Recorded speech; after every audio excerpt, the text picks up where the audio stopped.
chickens or sacrifice goats and all this sort of thing. This is considered the most is responsibility to the responsible, and that means that you're Satan.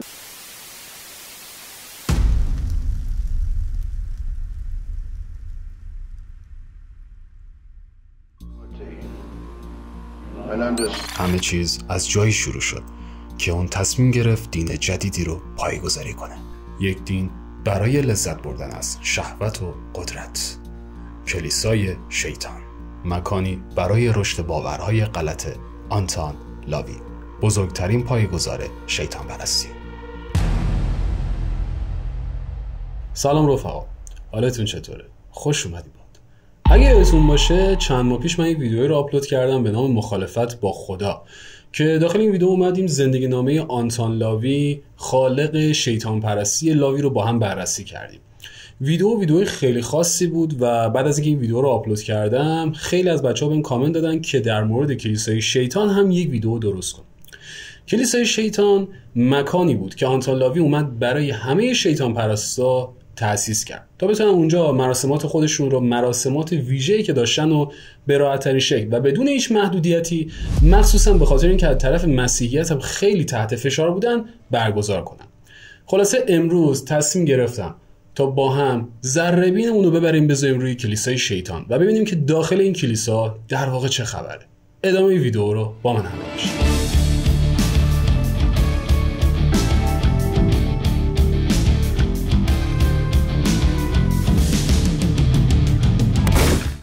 کلیسای شیطان، سازمانی برای شیطان پرستان لاوی، کسایی که اعتقاداتشون رو از کتاب یا همون انجیل شیطانی نوشته خود آنتون لاوی به دست آوردن. این کلیسا در 30 آوریل 1966 میلادی در سان فرانسیسکو تأسیس شد، اما در سال 2001 و 4 سال بعد از درگذشت لاوی به منطقه هاتسون واقع در محله منهتن شهر نیویورک منتقل شد.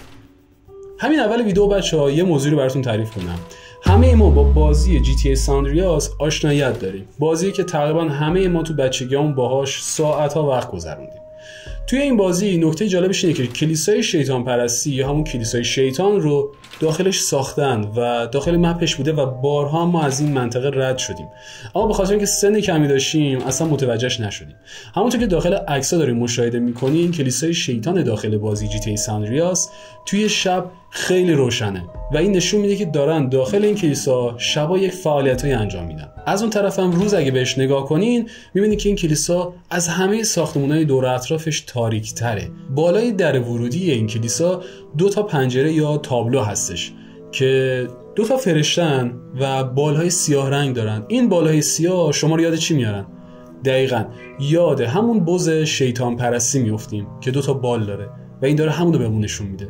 از اون طرف هم دور و اطراف این ساختمون بچه‌ها کلاً همیشه دائم پلیس داره رفت آمد میکنه و اگه دور و اطراف این مپ رو بچرخی میبینی که یا دائم درگیریه، یا داره همدیگر رو میکشن، یا آمبولانس و ماشین آتش نشانی در حال رفت آمده. و کلاً بازی سازا یا کسایی که بازی GTA San Andreas رو ساختن از همون اولم هدفشون از ساخت این ساختمون و کلیسا همین بوده که می‌خواستن نشون بدن دور و اطراف این ساختمون قراره اتفاقایی بیفته که دور ساختمون‌های دیگه اصلا نمیفته. کلیسای شیطان اعتقاد نداره که شیطان یک موجود یا قدرت باشه. لاوی هم هیچ وقت کسی رو به پرستش شیطان دعوت نمی‌کرد. پیتر گیلمور، کاهن اعظم فعلی کلیسای شیطان، توی یکی از مصاحبه‌هاش اینطوری گفت: احساس واقعی من اینه که هر کسی که به وجود نیروهای مافوق طبیعت اعتقاد داره دیوونه است. وقتی که اونها به خدا و شیطان اعتقاد دارن از شعور محرومن. گیلمور میگه که شیطان پرستی با خدا ناباروری و در نظر گرفتن این دیدگاه که جهان نسبت به ما بی‌تفاوته شروع میشه. هیچ وقت خدا، شیطان یا مراقبی وجود نداره. البته اینو من نمیگم بچه‌ها، در واقع گیلمور داره میگه و باید بهش احترام بذاریم. اعضای کلیسا ممکنه که در مجموعه‌ای از سحر و جادو که لاوی اونها رو جادوی کوچک و بزرگ میگه شرکت کنن.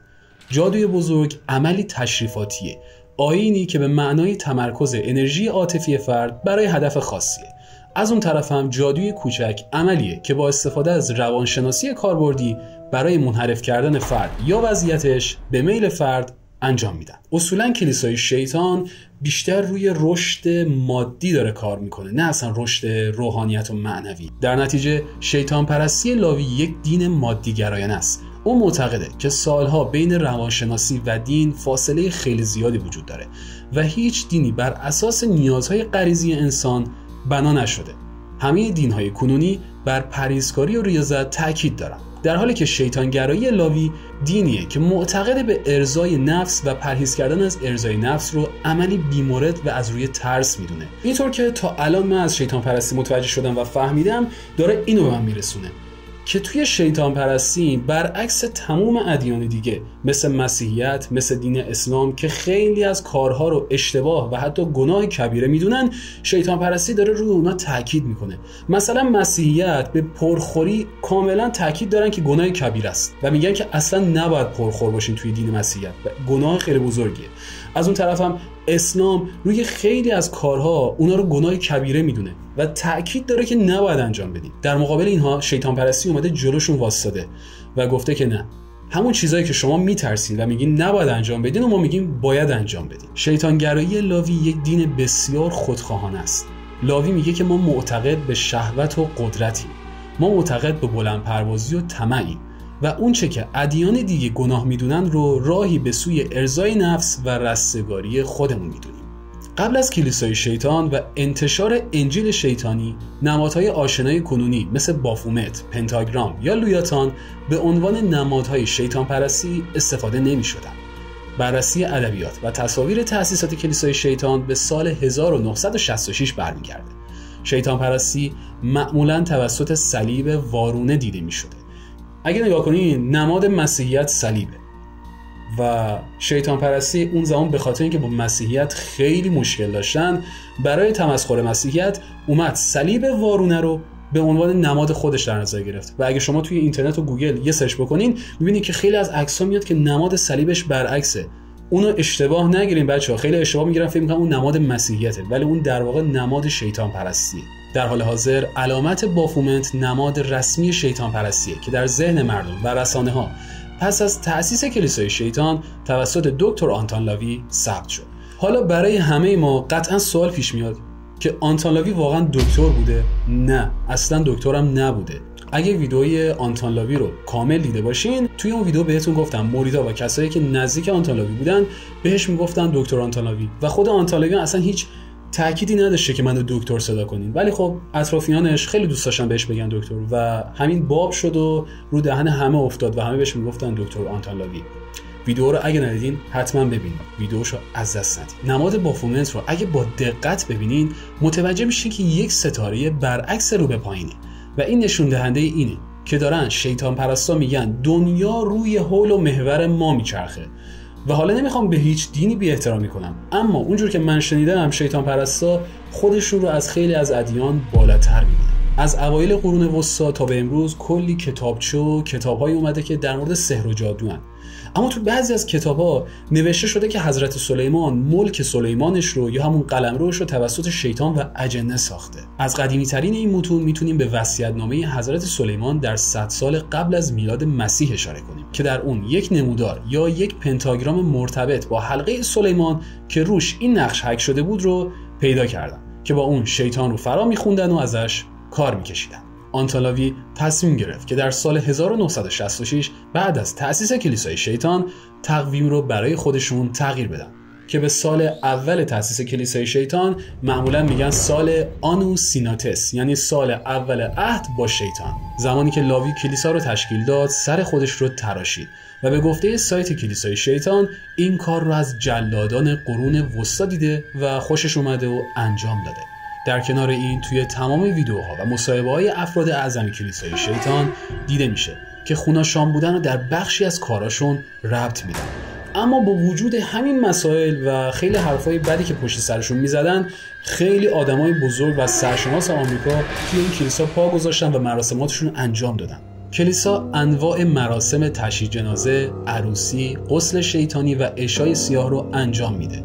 این کلیسا دارای شبکه رادیویی، مجله و انواع فیلم‌های مرتبط با خود کلیساست. حالا میرسیم به نحوه عضویت در کلیسای شیطان. کلیسا اصراری به عضویت نداره و مفهوم شیطانگرایی رو در درک فلسفه شیطانی خلاصه میکنه، نه لزوما عضویت در کلیسا.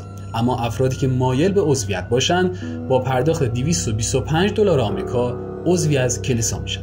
کلیسا هم در قبالش به اعضای خود یک کارت صورتی رنگ یا قرمز بهشون میده که اونها به وسیله این کارت میتونن عضوی از کلیسا شناخته بشن. از اونجا که عضویت به معنای حمایت از فلسفه کلیسای شیطانه، بنابراین شرط عضویت در کلیسا خوندن 2 از کتاب‌های محبوبشون، یعنی انجیل شیطانی آنتون لاوی و کتاب مقدس شیطانی که توسط گیلمور نوشته شده هستند. ضمناً باید سن قانونی داشته باشن و فردی که زیر سن قانونی باشه عضویتش امکان پذیر نیست، مگر اینکه پدر و مادرش قبلا عضوی از این کلیسا بودن و بچه‌شون رو میتونن حالا با رضایت خودشون و رضایت خود فرد وارد کلیسا بکنن. از اونجا که کلیسا اطلاعات مربوط به عضویت رو به طور عمومی منتشر نمی‌کنه، تعداد اعضای کلیسا هیچ وقت مشخص نبوده. در کتاب روحانیان ارتش که در سال 1973 در آمریکا توسط سیسیل دی لوئیس نوشته شد، اومده که وقتی اعضا به 10,000 نفر برسن دیگه این ارقامو علنی نمی‌کنن. اما نسخه سال 2000 همین کتاب که توسط جی گوردن ملتون نوشته شد، این مشاهدات رو حذف کرد و نوشت که کلیسا به طور کلی هیچ وقت اطلاعاتی از عضویتش رو منتشر نکرد. بنابراین اون چیزی که وبسایت کلیسای شیطان میگه، اعضا معمولاً برای تمام عمرشون عضوی از کلیسا و برای همین روز به روز تعداد اعضا در حال افزایشه. اما از اون طرف یک جامعه شناس به نام موسیمون اینتروین در سال 2016 اظهار داشت که عضویت کلیسا احتمالاً هیچ وقت از 1000 نفر یا 2000 نفر بیشتر نشده. همونطور که ما توی خیلی از بخش‌ها مثل بخش‌های نظامی سلسله مراتب داریم، داخل کلیسای شیطان هم سلسله مراتبی هست و مثل درجات نظامی لول بندی دارن و شماره گذاری میشه. کلیسای شیطان دارای 6 سطحه که از سطح 0 تا سطح 5 رو شامل میشه. سطح 0 اعضای معمولی هستن. سطح 1 اعضای فعال. سطح 2 به مردها میگن ورلاک و به زنها میگن ویچ. سطح 3 به مردها میگن پریست و به زنها میگن پریستس. سطح 4 به مردها میگن ماجیستر و به خانومها میگن ماجیسترا. و در سطح 5 به مردها میگن میگس و به خانومها مگا. از سطح 3 تا سطح 5 رو میگن کاهنان مندس و معمولا نام اونها رو با پیشوند رورند یا عالی مقام ذکر میکنن. برخلاف اکثر ادیان، در شیطانگرایی به خاطر تأکید بیش از حد بر فردگرایی هیچ الزامی به اطاعت از سطوح بالاتر نیستش. حالا این یعنی چی؟ یعنی اینکه آقا من مثلا سطح 2 و یک نفر دیگه سطح 4، حتما لازم نیست من به سطح 4 هر روز احترام بذارم، هر دقیقه احترام بذارم. اصلا همچین چیزی نیست. نه که کلا ولش کنم و نه، احترام رو باید گذاشت، اما تو مراسم‌های خیلی مهم و مراسم‌های سازمانیشون و وگرنه توی شرایط عادی اصلا نیاز به احترام گذاشتن هر دقیقه‌ای نیست که هر لحظه دیدیش احترام بذاری. کاهنان مندس اعضای شورای نهم رو تشکیل میدن و حلقه اصلی کلیسا هستن. اوایل بنیانگذاری کلیسای شیطان این حلقه رو دستورالعمل زوزنقه‌ای میگفتن. اگه ویدیوی آنتون لاوی رو دیده باشین بچه‌ها، دستورالعمل زوزنقه‌ای همون طریقت زوزنقه‌ایه. یک چیز خیلی عجیبه که بچه‌ها توی مراسمات من شیطان پرستی دیدم، مراسمی به نام مراسم عشای ربانی. این مراسم برمیگرده به آخرین شام حضرت مسیح که بعد از اونم توسط رومیا دستگیر شد. در این مراسم گفته میشه که انسان رو قربانی میکنن. البته بچه‌ها من یک جایی خوندم و شنیدم که تو این مراسم دختران باکره رو قربانی میکنن و یه چند تا فیلم هم ازش دیدم که خیلی دقیق نشون نمیداد و از دور داشتن این مراسم رو فیلم میگرفتن.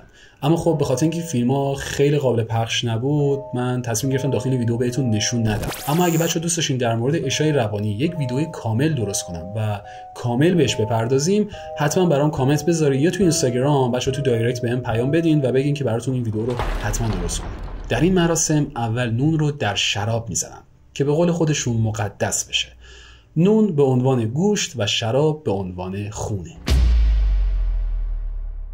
هوارد آنتون لاوی، خالق شیطان پرستی و کسی که بچه‌ها یک دین و آیین کاملا متفاوت داشت. آنتون لاوی بچه‌ها هم تو اداره پلیس کار کرده، هم تو سیرک کار کرده و از طرفی هم یک موزیسین خیلی حرفه‌ای بوده و اصلا آدم کمی نبوده بچه‌ها.